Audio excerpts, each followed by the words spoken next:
PG bloggers. PG bloggers. The PG bloggers. PG bloggers. The PG bloggers. PG bloggers. PG bloggers. PG bloggers. The PG bloggers, man. The PG GOAT with the PG bloggers. Please don't say to John if you ain't saying it twice. If you don't have to die, you ain't saying it right.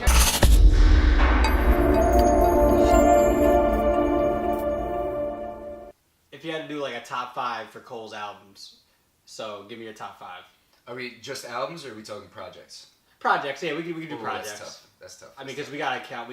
Like if we're talking Kendrick, we gotta count Section 80 in there because that's a big one. So top 5 in order? Yeah, if you can off the top of the head, I know this is kind of like Yeah, really it's. talk about this, but I feel like it's tough to do it in order.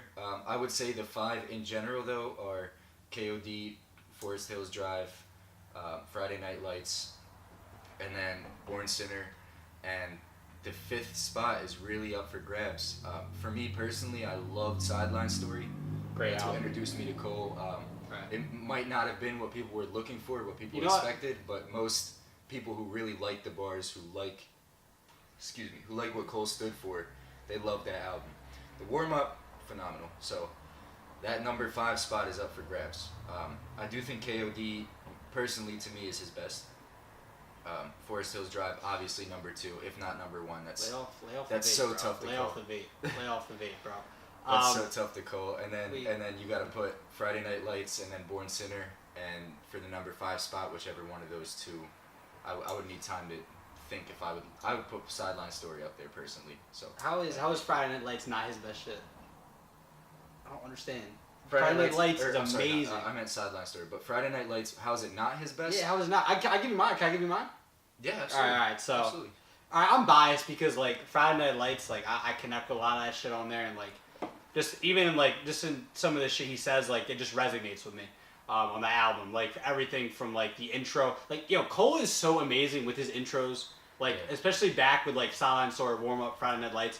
Like Cole was the best. Following it up with Too Deep for the intro. Yeah, exactly. And like he had his own way of doing shit. Like he would get you excited. Like just you knew the albums and projects were gonna be good.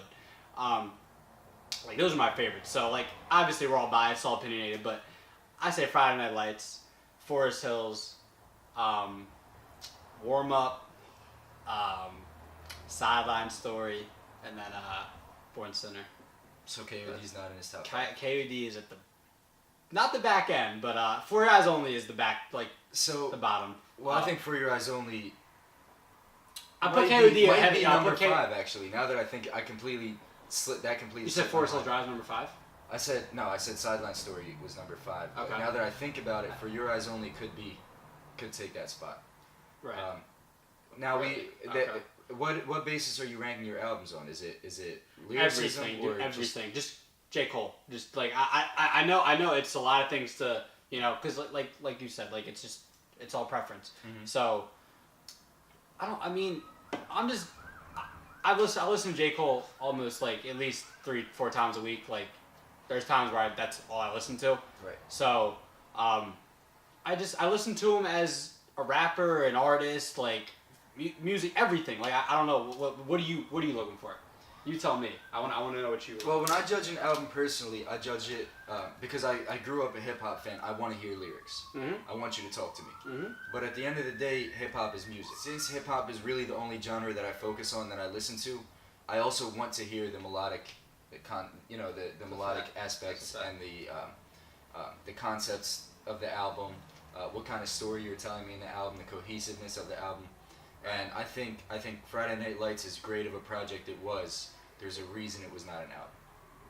And there's a reason Jay didn't let him make it an album. And it's a shame because like Sideline Story, I think like the perception of with like a lot of fans were happy with Workout, and I think that killed like the because the album still did good, and everything like that. But like I feel like people were showing like a boom with Sideline Story, and it was like Cole, it's good. J. Cole, it's Right. Jay's artist, but Workout kind of killed it, and I don't know what was it about the album that didn't like make people like Cole is one of the best right now, Right? But like at that time, people were expecting Cole to break out like that. Mm-hmm. But like, so what do you think? What was the issue with that? I think it was the expectations.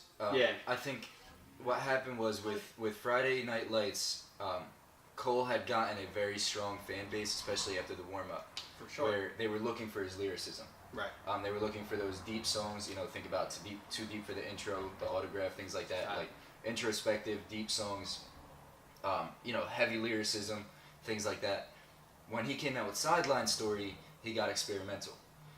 He did a song with Trey Songz on there. He did one with Missy Elliott. That was both great songs. amazing That whole songs. album was phenomenal. It had a J verse on it that was subpar. That Just whole nice song, watch. you Yeah, think it was of okay. Cole and Jay-Z I like that song. I think if It's you're a good song. if you're a Cole song or you're a Cole fan, you're gonna like that song a lot. But if Absolutely. any casual hip hop fans gonna be like, it's cool, it's whatever. Right, and Yeah. I think the problem was that a lot of casual fans looked at it and they were like, it's alright. And then a lot of Cole fans looked at it and were like, oh, it's not the same Cole that we're used to. You know what I mean? And we still like it. He's basically split everybody up because nobody was fully committed to that album. Right. It was either you were expecting something else and got this, so you were happy but let down, or you didn't know what to expect and didn't understand what he was trying to do because you didn't know who Cole was. Right. So I think it was just kind of like a feeling out kind of thing. Right. Workout was huge, especially for someone's first big single. Was it that huge though? Oh yeah. That if you look up how many views it has on YouTube and things like that, and this was back in the day when YouTube views mattered because people weren't. Yeah, people weren't. Yeah, I I know you what didn't you have mean. Apple Music, but it was big. It was very big. The song with Trey Songz was alright. That was on the radio for a little. I like that. I like that song a lot. But Yo, can we talk about the Angie Martinez interview though? Because like, yes, absolutely. Cole never ever does interviews. Like the last one I remember, he does them once an album. he didn't do it for 4 hours only. He never did one. I promise you, he never did one. You're right. No, I'm not even like. But he didn't do it. Angie talked about that. She said she was trying to get him for the last album, and he wasn't available for it. yeah. For Born Sinner, he did a few. He was even doing freestyles, which he never does. He was on Hot 97 doing some freestyles. I think at that time he was trying to catch his momentum. Right. For Forest Hills Drive, I think he did a couple interviews. The last one I remember before this one was the Breakfast Club, and it was like people still like pull up clips from it, wasn't it? No, that was Forest Hills Drive, and people still like pull up clips from that because like it's such a great. He dropped so much knowledge in that interview. If I pulled it up, you will remember. Oh yeah, it was Breakfast Club. Absolutely. And that's the last one I can remember. That was 3 years ago. So. I learned a lot from Cole, man. Like even not just his music, but like, even he was talking about. I know he talked about meditating a lot not a lot in the album, but he talked about it a few times. He brought it up in the interview, and like, just a lot of you learn a lot of dope shit from Cole. Yeah. Well, here's the thing about Cole is that he's very humble to the point where he's too humble. I feel that, and it seems that he doesn't want to be that person that's up in your face. Here's what I think. Everybody follow me. Everybody listen to what I'm saying. This, and that. And he feels like that would be extra. But I don't think he understands that we need that. Right. I think we need those interviews. We need to listen to him talk. We really need to know what he's saying because as much as Kendrick is a symbol right now for coming out of the streets and things like that, Cole is more well-spoken than Kendrick. He's more educated than Kendrick. Right. Yeah, he went to college. Exactly. Like so even though all props to Kendrick, shout out to Kendrick. Yeah, Kendrick's a smart dude. He's amazing. It's not taking away. Arguably top 5 of all time if you want to go there. But Kendrick is a king. But when it comes down to these interviews and things like that, I feel like Cole's a lot more well-spoken and educated, and we need him out there doing this. Mm-hmm. I think the interview was great. I loved it. It was. I think they went on too many tangents. They talked about meditating for like 20 minutes or something like that, which was. But I mean, did he connect that to he said some kid hit him up on Instagram and said something about like the addiction or whatever. That was really dope. Those are the stories I love to hear because you have to understand sometimes it's more than music, man. Like that made an impact on somebody's life. Exactly. Like this is a battle rap channel. Like battle rap, we know as battle rap fans, like we know it's great, but like, and that can make an impact on somebody's lives. But like music it's different. It's different. It makes people connect to these artists, things like that. And so I mean. Some of these guys, like I know Young Guns, Neef and Chris, they made a song called, you guys know, Tough Love. I don't know, do you know that song? No. Alright, well, it's about, like, friendship and stuff. And I think some fan went up to him and was like, dude, your song saved me and my boy's friendship. Like, that's crazy. Right. Like Right. that type of shit, dude. Like Cole does the same shit for me. Yeah, people don't understand that a lot of people are lost, you know. Yeah. And a lot of people use hip hop to get away. I'm immigrated here from a different country when I was a kid, from the Middle East. So I went through a lot of racism. I went through a lot of hatred and things like that at some points. And you know, listening to a lot of hip hop, you know, and then talking about the struggle, talking about racism, talking about living in the inner city, and things like that really affected me. You know, it helped me grow up because it taught me that I'm not the only one going through this. Mm-hmm. These guys are older and they're going through it and they're learning how to cope with it.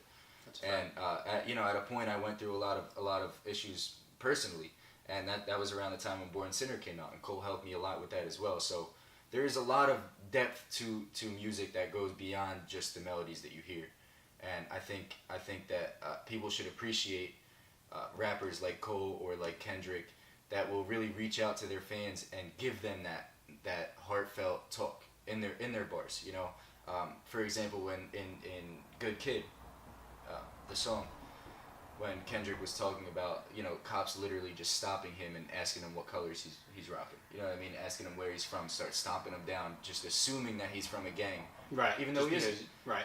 And there are a lot of kids in Compton that go through that every single day, and a lot of kids that probably heard that and were like, wow, he went through that and he's there.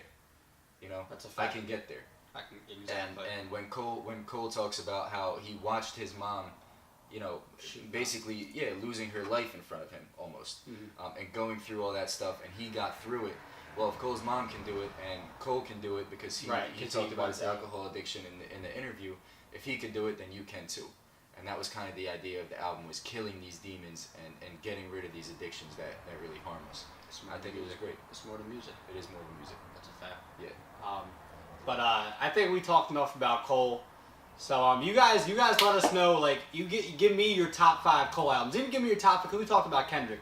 Give me your we probably say that for another block. We could rank Kendrick. Oh, we could. Yeah, we're gonna do that. We're gonna do talk that. about Kendrick. But for right now, rank your Cole albums. Let me know. Tell me who's king. Who him the who's kings? king. Who are the kings right now in hip hop? Even though Royce the best doing it right now, but that's a whole nother blog. Please. Next episode. Next episode is your boy Fanatic. Royce G.